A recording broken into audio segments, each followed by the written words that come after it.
Welcome to this video lesson. In this video, we will be exploring the net external force acting on an object and its link to the first law of motion.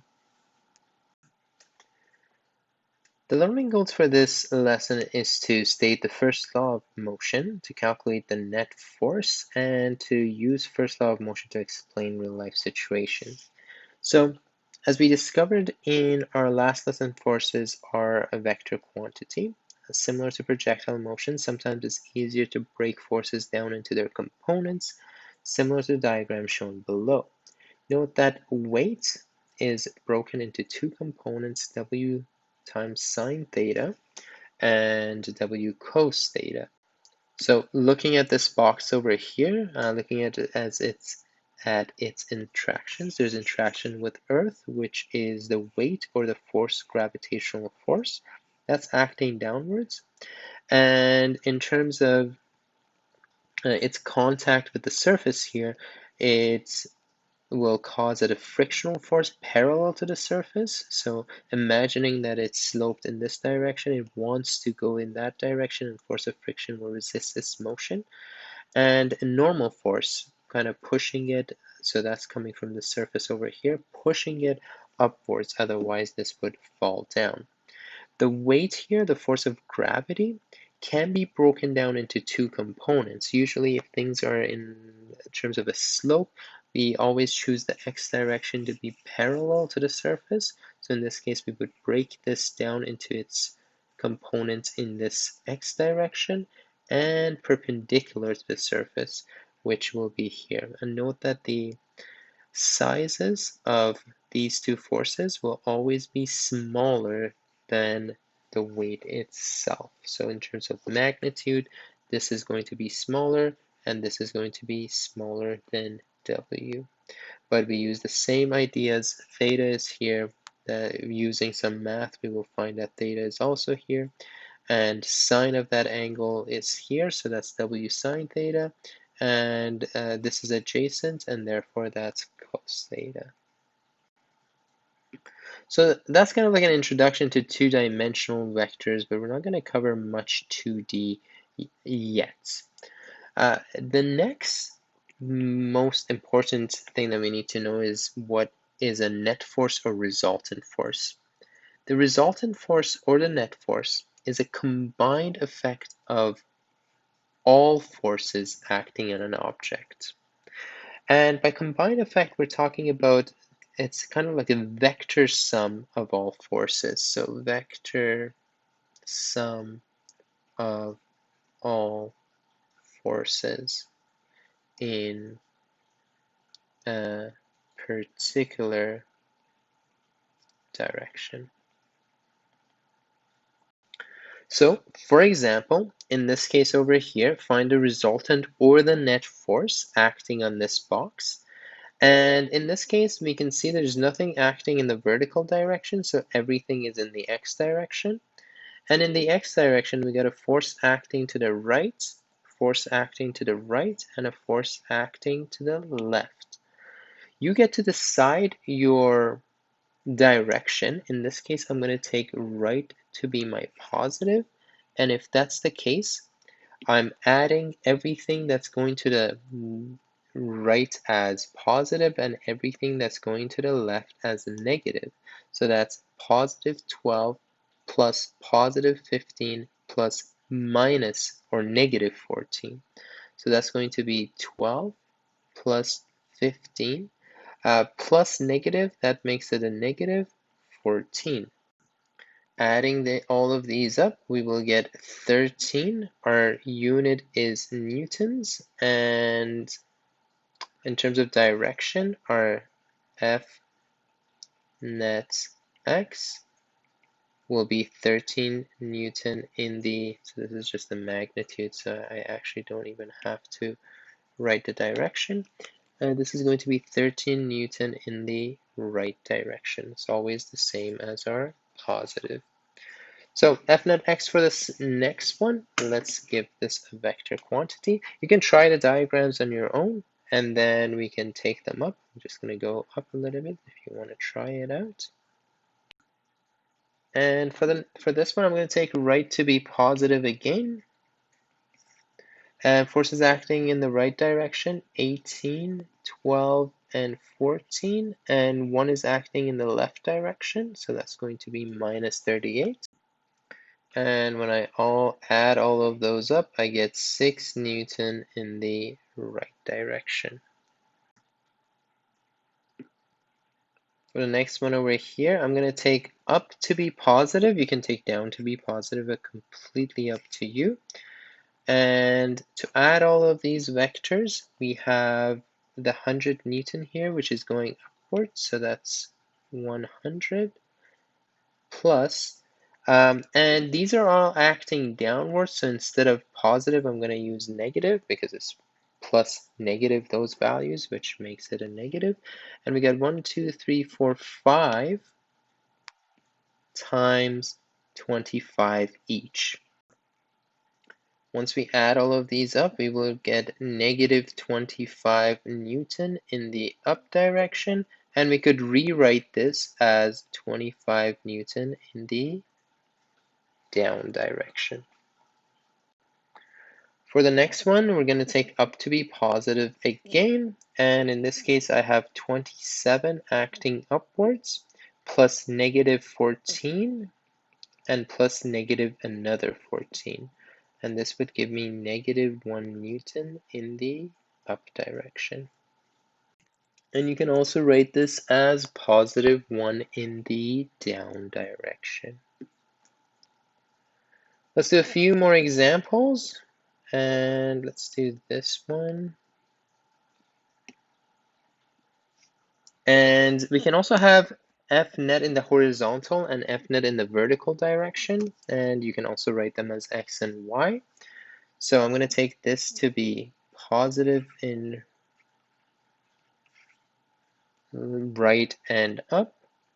In the horizontal direction, we only care about the horizontal forces. So we got positive 25, positive 15, negative 15, negative 20. So we get 25 plus 15 minus 15 minus 20.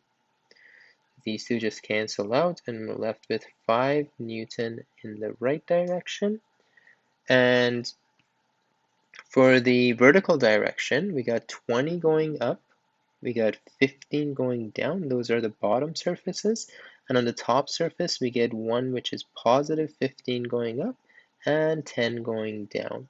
So negative 15 and plus 15 cancel out, and we're left with 10 Newton in the up direction. Sometimes when we're talking about forces, whether they're balanced or unbalanced, whenever there is a net force, so in this case, for example, 5 Newton in this direction, we say that it's unbalanced. And whenever it's balanced, that means all the forces acting in the one right direction and left directions are the same, meaning that the net force would be 0. So in this case, none of the forces are balanced. Let's look at the next example here. I'm gonna do positive to the right and positive up. In the positive right direction, we have positive 25 and 15. They're both positive, they're both acting to the right. So that adds up to 40 Newton. And I'm being a little bit terrible with significant figures in these ones, but we're just writing the values. But usually when you're doing it on a test situation, just make sure that you are writing it in proper number of significant figures. So for example, here we got 15 and 25. We're adding, so we have to look at the least number of decimal places. And in this case, 0 decimal, 0 decimal, so this should also have 0 decimal place. So we should actually write that as 4.0 times 10 to the 1 Newton to the right to be more precise. And same thing in this situation as well. Okay, F net in the vertical direction, well, up is positive, so we have positive 75, and 60 here is going in the opposite direction, so we're going to use a negative. and we are going to get 15 Newton upwards. Okay, good. And that's how we find net force. And again, if the net force is 0, then the forces are balanced, and if it's you get a value out of it, they're unbalanced, and that's what's causing you to get a net force acting in a certain direction. So let's look at a few situations here. So I've created this, I'm going to make it a little bit smaller so we can see two examples in one section. So in this situation, we have our physics truck. And every situation will be different. So in the first situation, our physics truck has a velocity of 0, and you can see that if it has a velocity of 0, it's not moving. And there's no stage 2, so that means that it just keeps not moving. The forces acting on it is shown here. So the interaction, there's going to be interaction with the Earth, which is the gravitational. There's going to be a normal force acting upwards. In this case, since it's stationary and it's not moving at all, we're just going to assume that there's no force, there's no frictional forces acting on it, and these are the only two forces.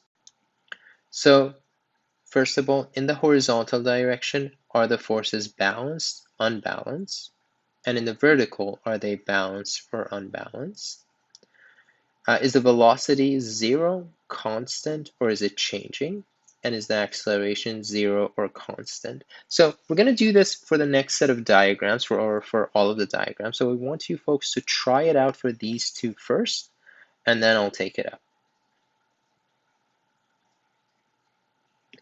Okay, I hope that you guys tried this out. So forces in the horizontal direction, well, there's nothing acting in that direction, so it's balanced. You can also just say in this case the forces are 0 in this direction.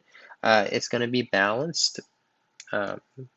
And forces in the vertical direction, we got this force and this force. You can see that in terms of size, they're the same. So if I were to subtract them, I would also get 0. In this case, the forces are also balanced. Velocity. Velocity, we are only actually looking at the x direction, not the y direction. In the y direction, it's obviously 0. It's not moving in the y direction. But in the x direction, the velocity is 0 here. It's just not moving. And acceleration, it's not accelerating. If it was accelerating, it would either speed up or slow down. In this case, well, it can only speed up from velocity of 0, and therefore acceleration is also 0. Next situation, we get a car which is on cruise control, and we can see that it starts at a velocity of 30 meters per second, so it's approximately highway speed. And in stage 2, I should have fixed my diagrams here. Velocity 2 is also 30 meters per second. We have a motion diagram here kind of explaining what the situation is like, and you can see the spacing between these dots are all the same, and that means that it's moving at a constant velocity.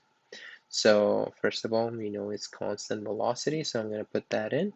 And we know that it's not accelerating because it's neither speeding up or slowing down. In terms of a force diagram, we can see that there is normal and gravitational forces in the vertical direction. So in the vertical direction, those forces are balanced. They're the same size. In the horizontal direction, there's an engine force which is pushing it in this direction, and there's air resistance pushing it in the opposite direction. So in this case, you can see in terms of sizes, these two are the same. So if I were to subtract this size by this, I would get 0, and therefore the forces here are balanced. Okay, I'm going to move on to the next two examples, and I'm going to zoom out a little bit. I'm going to let you folks have a little bit of time to try this out on your own, and then we'll take it up. Okay, in the first situation here, we got, I forgot to change this to 2.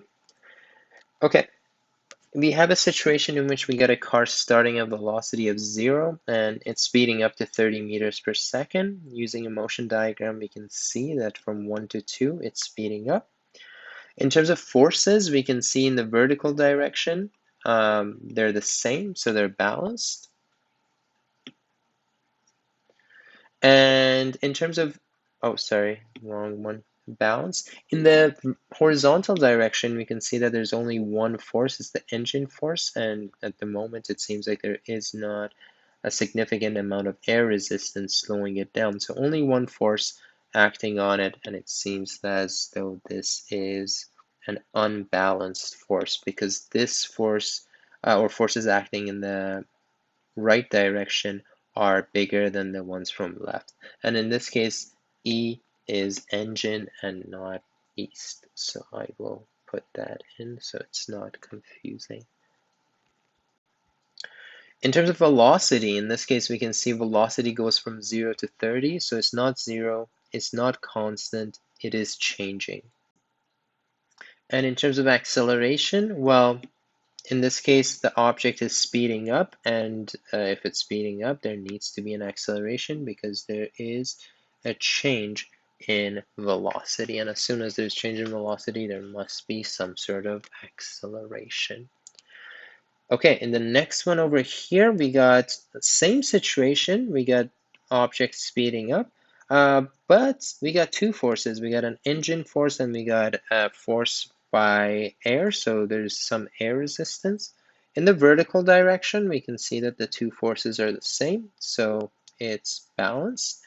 In the horizontal direction, the engine force is bigger than air resistance, and therefore it is unbalanced.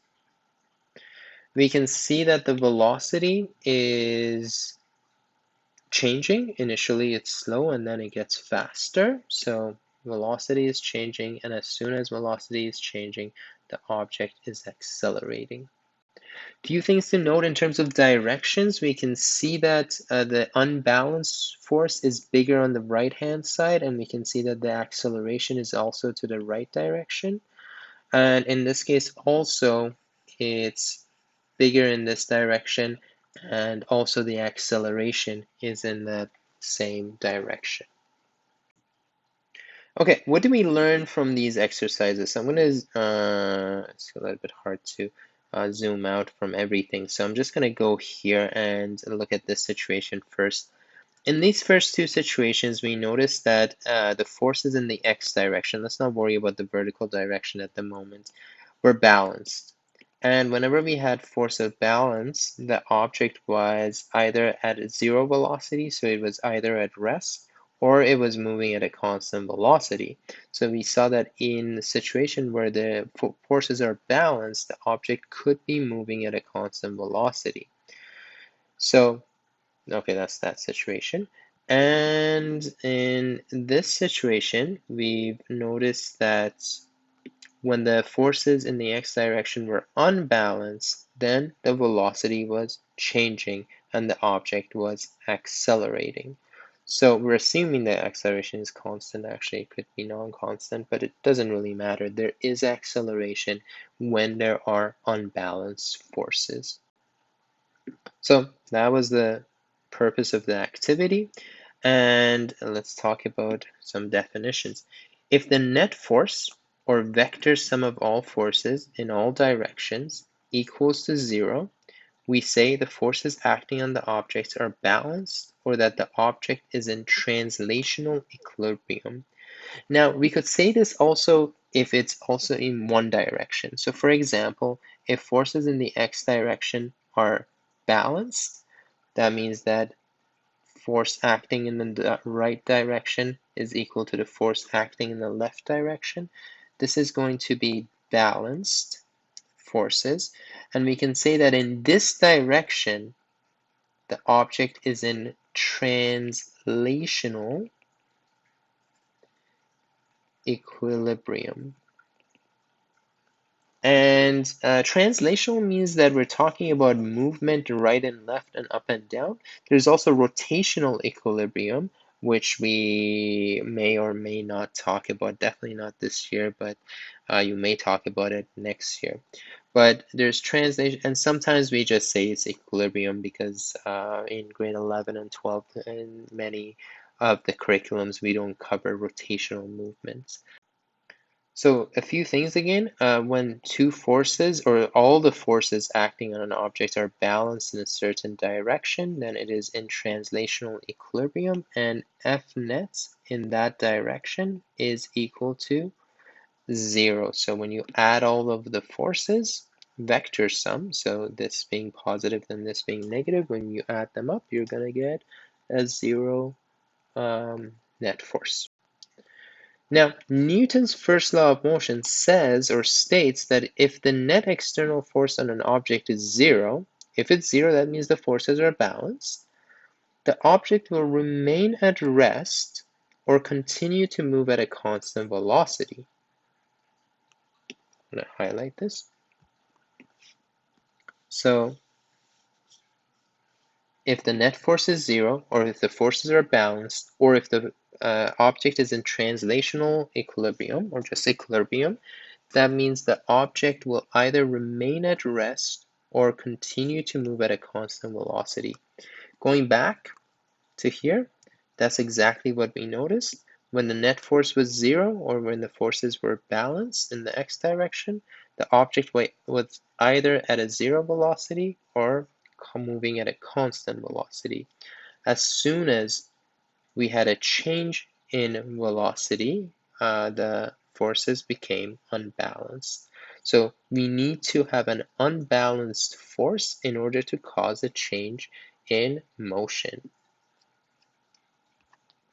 So I'm going to zoom in a little bit here. So what are some of the implications of this? Actually, before that, there's another definition. We're going to come back to this later when we talk about the second law of motion, and that's about inertia. And inertia is the property of matter that causes it to resist change in motion. So and we'll talk about how this is related to the mass of the object later, but it's not always mass, it could be other things, especially when we're talking about rotation.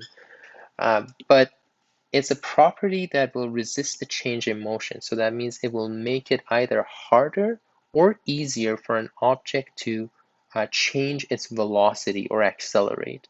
So if this property has a high value, the resistance to change in motion is a lot. So it'll be harder for an object to speed up. And if the value of this property is low, that means its resistance to change is low, so that means an object can easily change its velocity. Okay, a few ideas here. Objects at rest tend to remain at rest due to inertia. So this property that causes an object to want to resist change in motion, if objects are in at rest, they will try to stay at rest.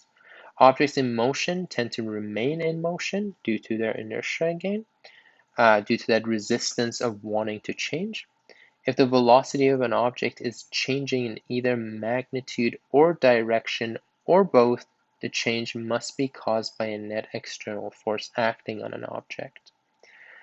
And finally, internal forces have no effect on objects' motion. For example, a driver pushing on a car's dashboard does not cause a car's velocity to change.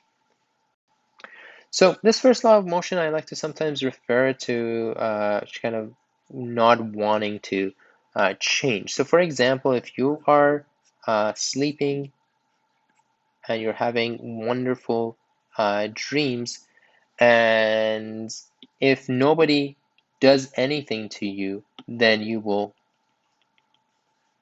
stay sleeping. And due to your inertia, you don't want to change. Why would you want to wake up from a nice dream? But in order to make a change, let's say your friend or your sibling comes and pushes you back and forth. And that's kind of like a net force acting on you. And then your inertia. So in this case, if you have a high inertia, if you're really, really enjoying your dream, you are very resistive to change in motion. So even if your friend or sibling comes and tries to wake you up, you might not wake up. So that would mean you have a high inertia, high resistance to change.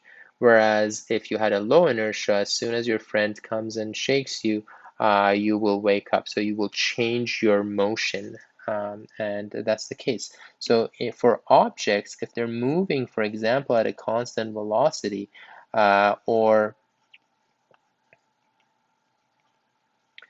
or if they're stationary, then they will stay that way unless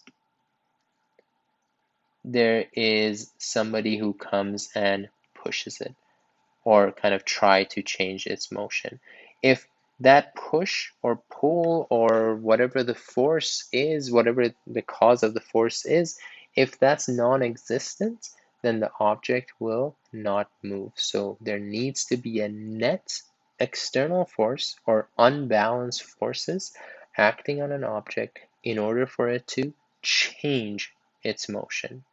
There's a huge misconception. Students often think that if an object is moving at a constant velocity and no forces acting on it, so if it's an object going at a constant velocity here, a lot of students or people who have not taken physics think that the object will there's a force causing it to move.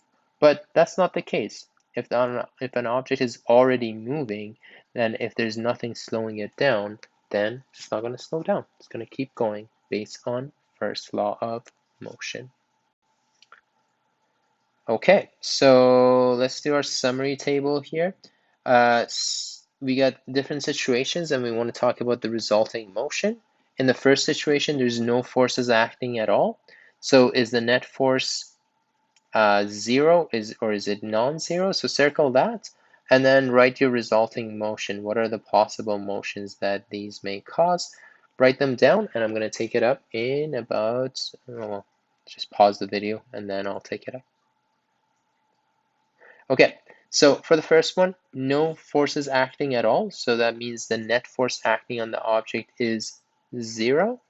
And that would mean that the forces are balanced. And if that's the case, if there's no external force acting on the object is either at rest or moving at a constant velocity. If there are balanced forces, that means the net external force acting on it is still zero. And based on first law, objects that are at rest or constant, moving at a constant velocity, will have balanced forces. If there's one single or unbalanced force, that was the third situation with our truck, the net force is non-zero, there's a value to it, and as soon as that happens, the object is accelerating. You can also write towards the bigger force. You don't have to worry about this for now, we'll talk about it later. And if there's unbalanced forces, if there's two or more, that was like our second situation where we had a force acting, in engine force going this way, and resistant force or air resistance going in the opposite direction. And in that case, the object was also accelerating towards the bigger force. And I made a boo-boo. If there's only one force acting on it, it's just going towards the force and not the bigger force. And let's do one example on kind of applications of this. So I'm sure you have seen this trick done a lot where you have a paper cloth and you may have different glasses. Let's say you have a wine glass here, and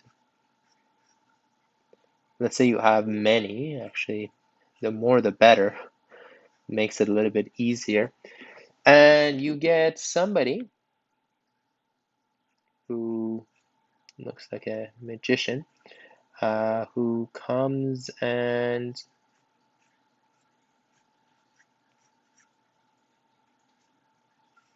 and they need a cape.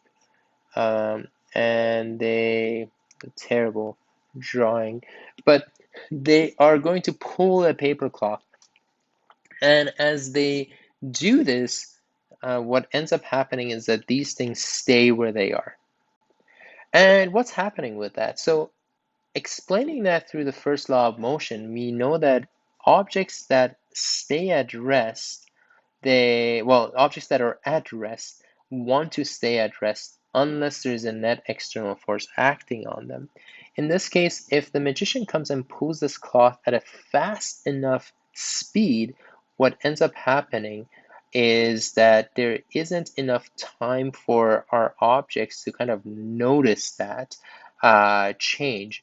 And because they want to stay where they are, then they just stay where they are. So if you do this fast enough, the force of friction doesn't have time to really act on these, and these things stay where they are. So also you can kind of explain it through the law of inertia. If there is, based on inertia, these wine glasses don't want to move, and there's resistance to change in motion. And if they are at zero velocity, they don't want to change their velocity. So they're going to stay here even as this is being pulled. Now, some magicians make this look even better by filling these glasses up. So let's say we have fluid in these things. And once we have fluids in these things actually get heavier. Well, inertia is actually increased with mass. And since we're adding mass to this, the inertia and the resistance to change is going to actually get higher. And if that's the case, it makes it much easier to pull off this trick when there is massive things inside of the wine glass. So that's actually a trick that it's using physics to do magic, and it's beautiful because basically it makes the show look much better, and at the same time it makes the magic trick much easier. It's all due to our lovely laws of physics. I hope that this video was helpful in giving you some idea about applications of first law of motion, and also more ideas of net force when they're balanced, when they're unbalanced, and what kind of motion do they cause.